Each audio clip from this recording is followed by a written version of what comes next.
taking me on your back the whole game too, you punk. Yeah, but you gon' feel it, Cooley. I'm telling you, you gon' feel it. I told you keep that camera running. You might miss something. This is the NFL, which stands for Not For Long. And welcome to another edition of the Not For Long Pro Football Show. Your host, Noah Gronniger, Clint Switzer, taking your applause over there in stride. And it was a big week 3 in the National Football League. The Lions thought they had the game won. There was a review. They were short. 10-second runoff. They thought they could go out there, run another play. No, it didn't happen, and they lose. The Chiefs get a big win against a rival, the San Diego Chargers, and the Redskins do the Chiefs a favor and beat those Oakland Raiders. Well, we're going to talk about all that and much more with our guest this week. Coming back on the show, a good friend of our shows, Mr. Joe Theismann, Super Bowl 17 champion. He is on the Redskins Ring of Honor, and he's going to be coming here along with the Washington Redskins for a big Monday night game coming up.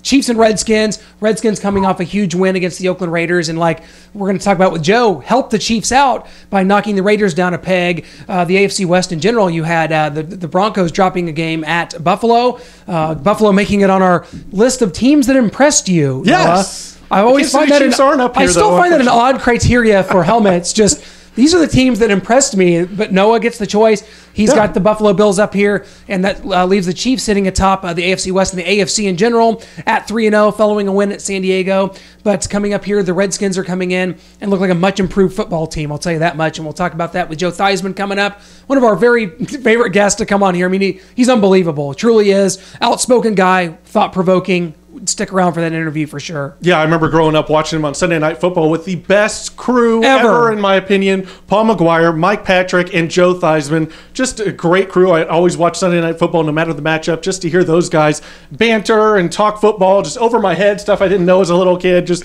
teaching me about the game as a youngster growing up. They really did.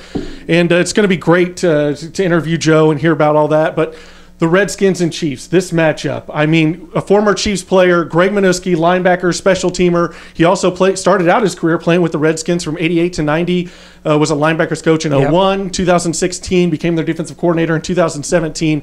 He's finally got his own defense. He's got control of it.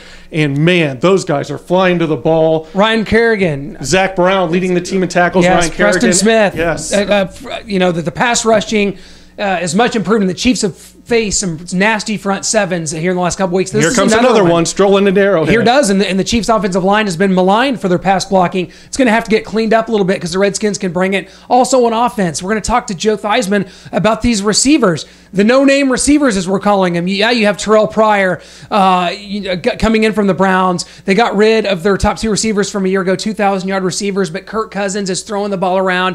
They're doing it with similar to how the Chiefs did it last year, using Tyreek Hill. Yeah, with Chris Thompson. Yeah, absolutely. That is kind of like their Tyreek Hill. And 2 big key factors, I think, for the Chiefs that you need to watch in this game are these penalties. The Chiefs are just getting massive amounts of penalties, 11, 12 penalties, over like 120 yards of penalties. They're not going to keep being able to do that and win the football game. And another thing, Cairo Santos, the Chiefs kicker, goes on IR, and in comes Harrison Butker at ButtKicker87 on Twitter. Great Twitter handle for our new kicker. But if he's shanking field goals, if he can't handle the big light, he's coming in on Monday Night Football. The nation watching this kid who's just coming in, was on the Panthers practice squad. If he's missing kicks, shanking them right and left, that's going to be a huge issue. But we're going to get into all that and more right now with our guest, Joe Theismann. Joe, welcome to the show. I mean, we've got this big matchup, the Redskins and the Chiefs. Redskins coming off a big win against those Oakland Raiders. It's great.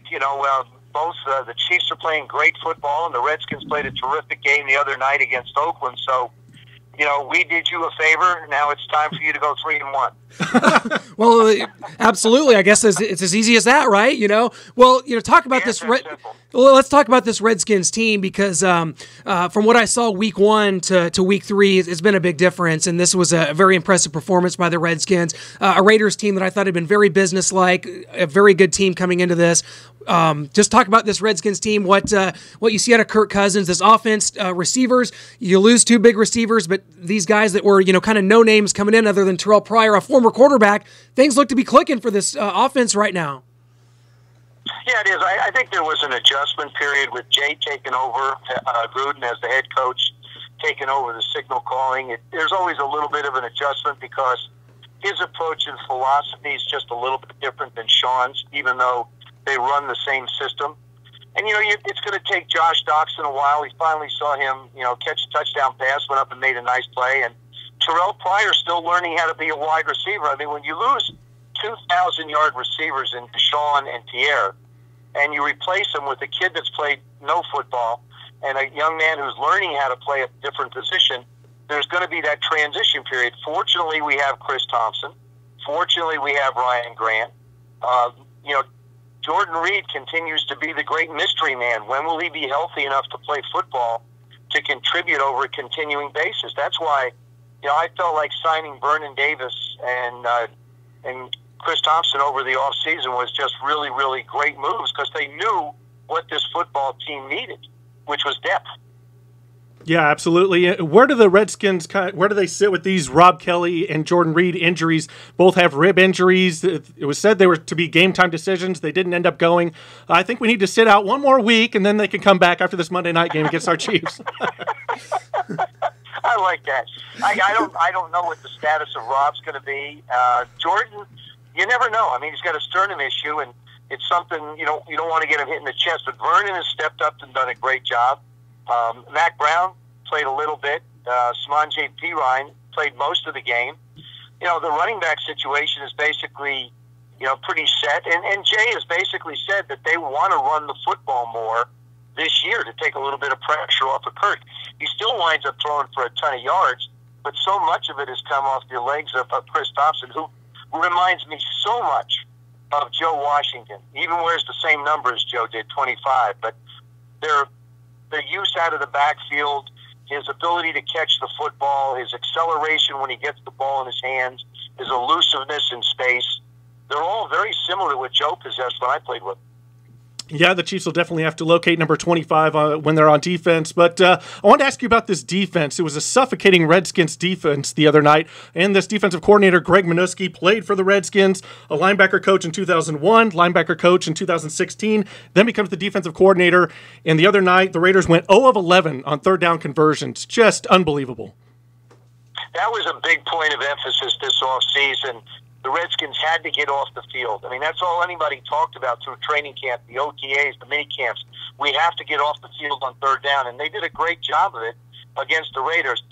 Greg, interestingly enough, has been a defensive coordinator before, but he's never really, he's played for defensive coaches, and they always have sort of their fingers on the trigger a little bit at times.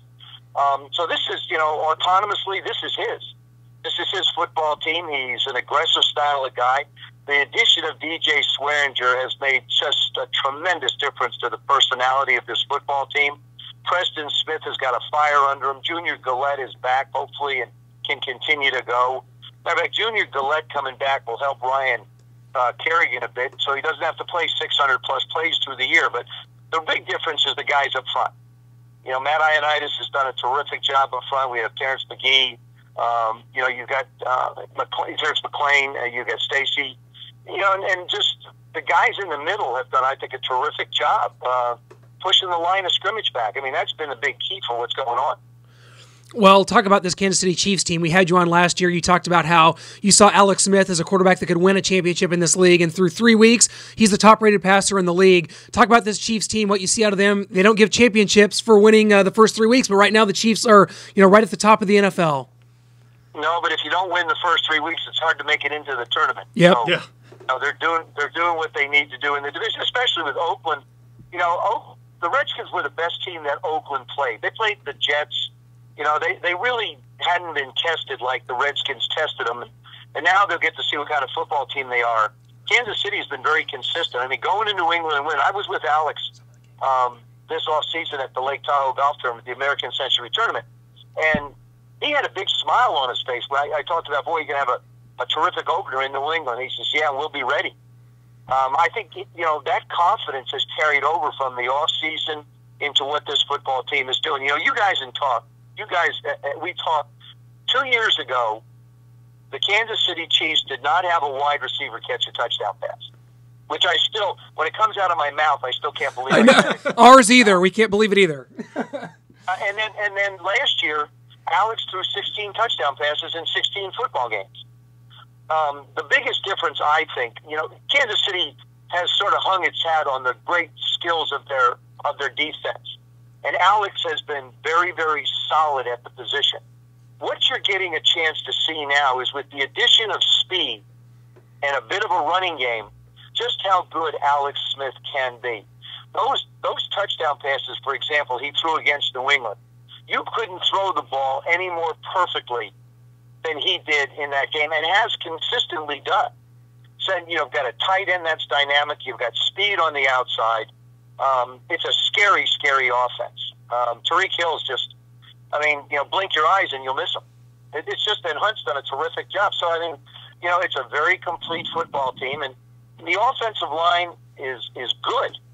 But when you get the support of the skill positions around it, it makes them great. Yes, it absolutely does. And I wanted to kind of get your thoughts kind of on just week 3 of the NFL. We had the Lions fall short. There was a 10-second runoff. They thought they had the game won. They didn't. They're on the sidelines, and they lose the game there. And then the Bears cornerback, Marcus Cooper, pulls a Leon Lett from the Super Bowl, stops at the 1-yard line, gets the ball knocked out. The Patriots come back. The Seahawks are struggling. What was your takeaway from week 3 of the NFL? I thought Tom Brady was Tom Brady. The addition of Cook's made a world of difference. You see the speed. Again, people have gone towards speed at the wide receiver position. One thing the Redskins have not really gotten in sync with has been their wide receivers. A lot of interior work by the tight ends and running backs.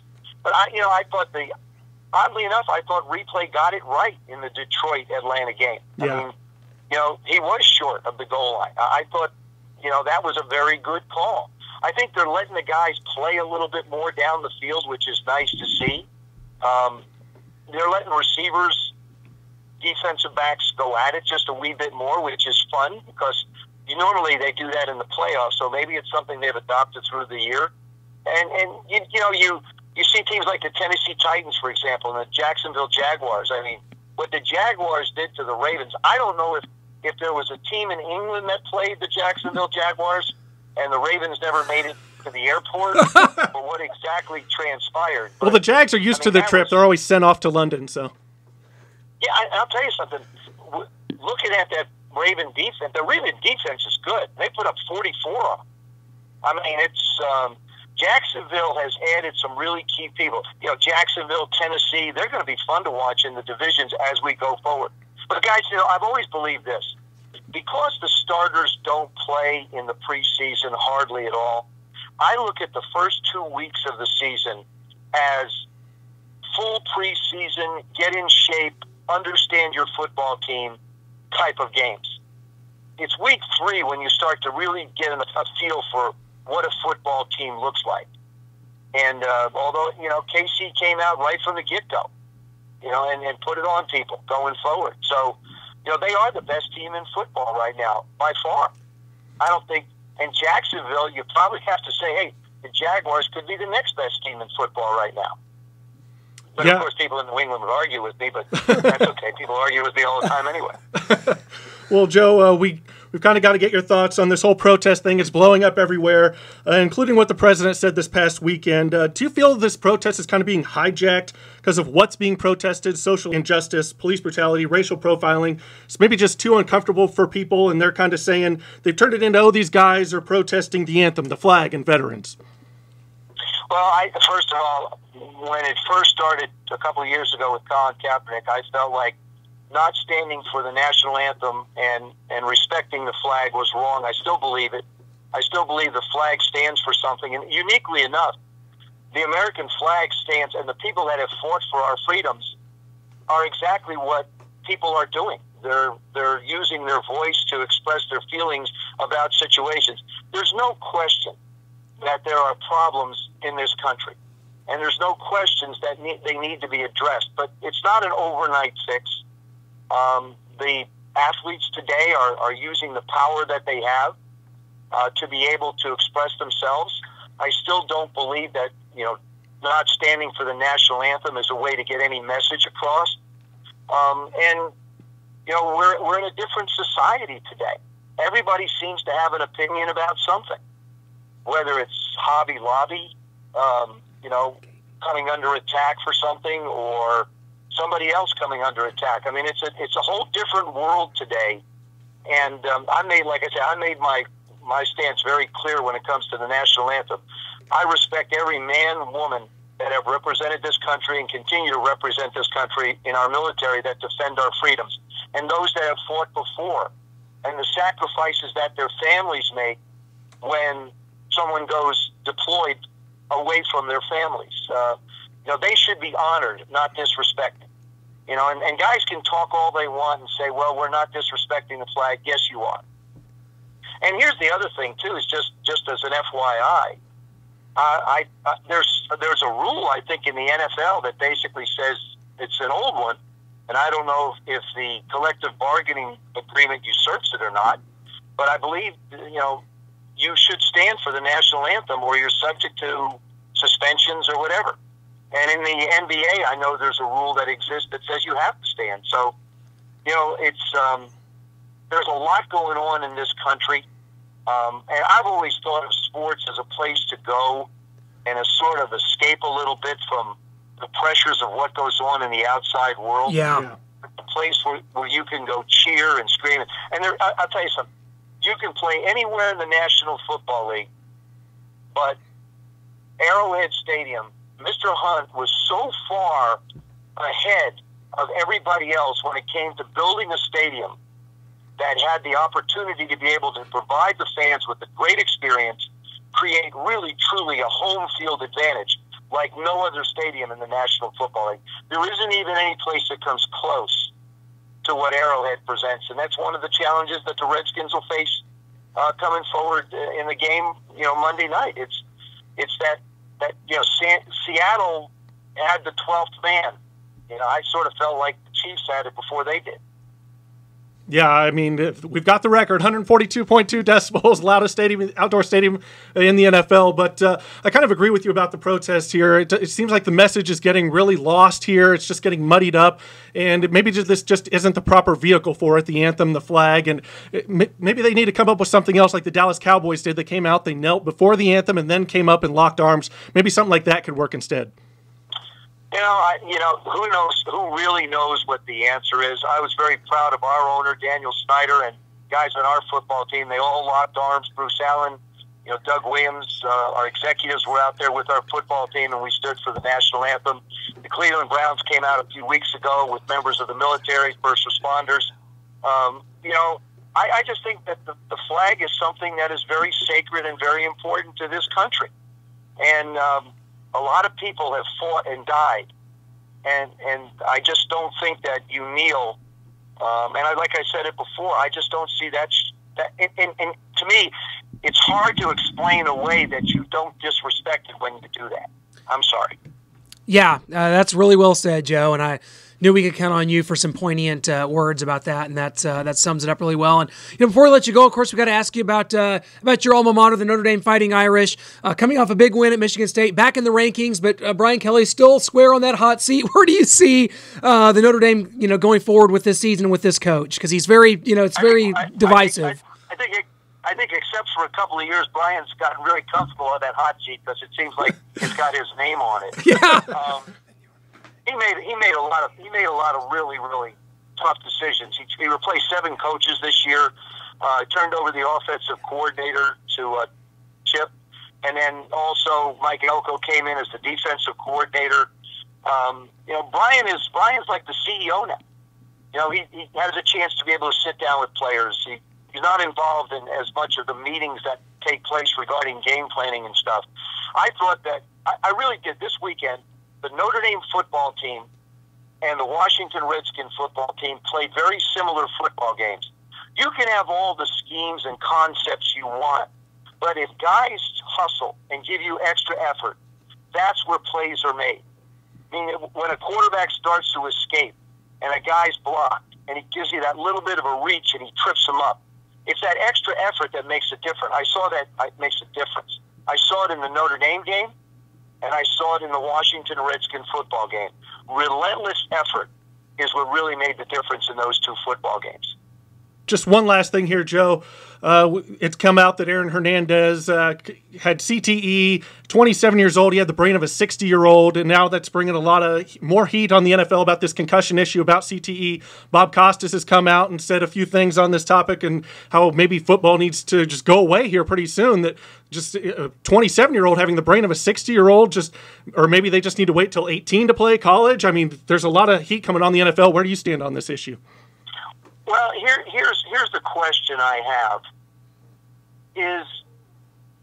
has it been proven conclusively that Aaron Hernandez's condition was caused by football and football alone? Yeah, right. That may be something we don't find out, or for a while. I don't know enough about the situation to be able to truly, view an opinion on it. I know that there are a lot of men out there that would want to continue to play professional football. If somebody asked me if I would go back and play again and do it all over, I would do it in a heartbeat. I think there are a lot of men that would choose to go out and play the game. And certainly a lot of studies and a lot of scientific research has been done since then. But if you look at the studies done on concussions, youth soccer has a greater preponderance of concussions than does youth football. But yet the National Football League carries such great impact in society that becomes the focal point. There's no doubt that CTE is an issue and a problem. But does it exist here's a question. Does it exist in soccer players? Yeah, I mean, it has to. It has to. I can answer. I want to continue to ask questions to try and find answers, so that instead of just making an arbitrary comment about a situation, that I fully understand exactly what it is. I think there are a lot of people out there that think they're experts, that think they understand, that really don't. Because I still think the research can be done. Here's part of the problem, is I don't believe they can test for CTE until you're dead. Yeah, absolutely. So, I've recommended this to a lot of different youth football organizations, that I think they ought to adopt it. Soccer, women's softball has issues in that regard. If you look at the list of sports where there's a problem, the list is not just one, football.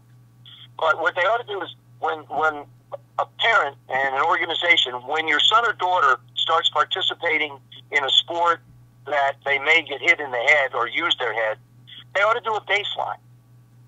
Just do a baseline study. Everybody gets a baseline study. Then as the young person continues to grow and participate, see if that baseline changes, so that you can discover whether there is a susceptibility to concussion. Because, obviously there are a lot of people that don't have it. Sure. That continue to function in society. So, I think if we start a program at the youth level and sort of get a better understanding of who might be at risk and who might not be at risk, it would help us to be able to try and do these. Plus, there's technology available. There are, I've worked with a company called Unequal. You can go to the website, unequal.com. What they do is they've done a ton of research on trying to, in some way, shape, or form, reduce the risk of concussions. But it's definitely something that every parent has a decision to make if they want their child to participate or not. But I would only say that they should be informed. They should do as much as they can before they say yes or no. Just take the time to look at the techniques that are available that coaches are teaching. Look at the technology that's available to make the game safe for your young person to participate in. Joe, so many poignant, intelligent, thoughtful comments there, and we missed that in the booth on Sunday Night Football, but we can't thank you enough for coming on today and sharing those with us. That's great stuff, man. And are we going to get you to Arrowhead? We got to get you to Kansas City this weekend for Monday Night Football and get you some barbecue, man. How do we make that happen? I'll be there. Oh. It'll be simple.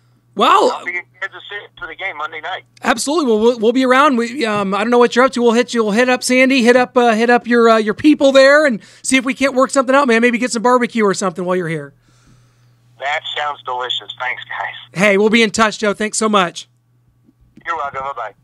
Thanks, Joe. Truly could not have said it better myself. That's why we leave ourselves out of some of these bigger topics. CTE, protests. Exactly. He's the man we go to. We're not going to leave it up to us. Joe's got it covered. And I couldn't agree more with really anything he said. And I'm telling you, one of the more thought-provoking, one of the best when it comes to analysis. Joe Theismann, one of the best, and to have him on the show, it's such a huge honor. Being a fan, watching him, my dad talking about him playing at Notre Dame for the Redskins, Super Bowl 17 champions, playing in Super Bowl 18, back-to-back. Yeah. Joe Theismann, thank you so much, man. And kind of that leads us into, he talked about the AFC West and what it looked like, and he talked about the Redskins' win over the Raiders, a nemesis for the Chiefs. Also, a nemesis in the Denver Broncos losing. They play each other this week. Raiders, Broncos. This is a game that, it's interesting. You saw the Denver Broncos knocked the Raiders out of the division championship last year with a Week 17 win in Denver. Where do you see this going? Because the Raiders, the way they played this last week, does not seem indicative of what they are. Yet maybe there's some problems seeping in. Maybe there's some cracks on the concrete here. Yeah, you kind of mentioned it. Like a week ago, I would have said, man, this is going to be a clash of the Titans here between the Broncos and the Raiders. Two great football teams. Trevor Siemian playing great football. Derek Carr playing great football. But this past week, it was just a mess for both teams. Trevor Siemian throwing awful interceptions. Derek Carr in the Raiders offense, 0 of 11 on third downs, couldn't get the running game going. Derek Carr was just off mark, off target all day. Von Miller getting unsportsmanlike conduct penalty.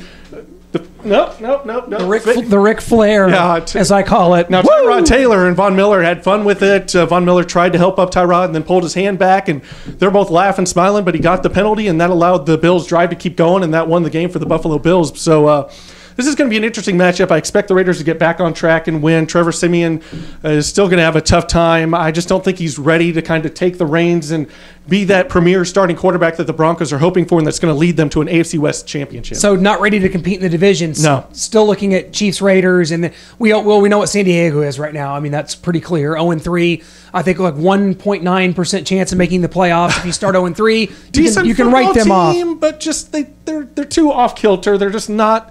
Way too many problems in there. Even though they are right there in games, they're never going to be able to close a game if it's close. It's not happening. It's not 0% of the time. Well, let's get into our biggest winners and losers from Week 3 in the NFL, and we're going to start with you and the losers this week because if you do your loser segment, I do my winner segment. Mine would be the Cleveland Browns, who were favored for the first time in 3 years and lost to the Colts. You have a different loser on your mind. I was going to go with the Browns, but then I might have to have two. I remember 1 week I did three. I think I had three losers, and we received some fan mail. You kind of beat me up about that, and they were saying, just stick to one. The three was too much, so I'm going to stick to one. I'm going to leave the Browns alone. Everyone picked on them for about 20 years now. So I'm going to go with my biggest loser being the Baltimore Ravens and jet lag.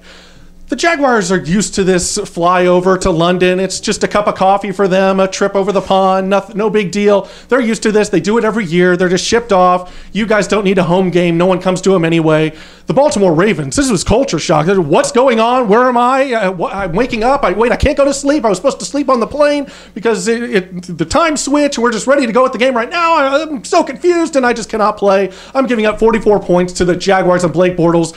You guys are just absolute losers, and that's why you are the Not For Long Pro Football Show's loser of the week. Man, I can't argue with that now that you mentioned it. My winners for the week, the Washington Redskins. This is a team that I did not think much of. Suck up to Joe Theismann. Suck up. A little bit, I'll be honest. And Joe's coming in here, and we hope we can get together and hang out and just be friends before this game. But the Washington Redskins, following what was a very weak Week 1 performance and a home loss to the Philadelphia Eagles, they've done nothing but impress me since then. With a win at LA against the Rams, and then coming back home to beat the Raiders, a team that a lot of people think are one of the top 2 or 3 teams in the NFL, definitely in the AFC, and they just took them apart. The Raiders were never competitive in this game. Their defense was in Derek Carr's grill, and maybe there's a little bit of a weakness starting to develop in Derek Carr's game, which is that he has been inaccurate and he has not been able to throw the deep ball well. You saw some picks, a couple of interceptions in this game. He had none coming in. The Redskins were able to force that. They were able to get to him. We talk about Ryan Kerrigan and what he's bringing, what Greg Minuski's defense is, but Kirk Cousins, he's slinging it around. He's only got 1 interception through 3 weeks, over 700 yards. I like what he's doing. But I think after this next week in Monday Night Football, the Redskins might wind up being one of my bigger losers because I think the Chiefs are going to handle them at Arrowhead Stadium on Monday night. We'll be in attendance, so will Joe Theismann. One of us is going to be wrong. Yeah, one of us is. Is it us? Is it Joe? We don't know. But, I mean, Kirk Cousins is going to be able to throw the ball against the likes of Terrence Mitchell and Phillip Gaines in that secondary, Eric Murray in the back end. So Kirk Cousins is playing at a high level, playing for a big deal. So that'll be interesting to watch. But we can't thank you guys enough for joining us here on the Not For Long Pro Football Show. Please subscribe to us on YouTube. Follow us on iTunes. Give us a listen there. While you're working out, pumping iron at the gym, you got to listen to this show and the great things Joe Theismann has to say. And every week, we always bring you a great guest. So follow us. Definitely check out the show, gasnsports.com, at GASN Sports on Twitter. Hit us up.